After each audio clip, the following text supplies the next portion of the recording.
Olá, hoje eu estou em FORD Mondeo. Neste vídeo eu vou mostrar como encontrar e gerenciar o horário e as datas. Começamos a dar uma olhada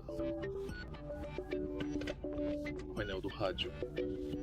Vá até o menu e acesse relógio e data.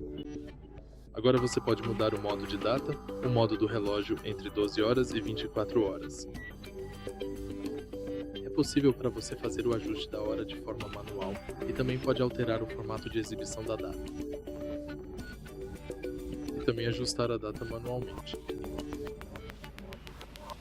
Também é possível selecionar o GPS guia.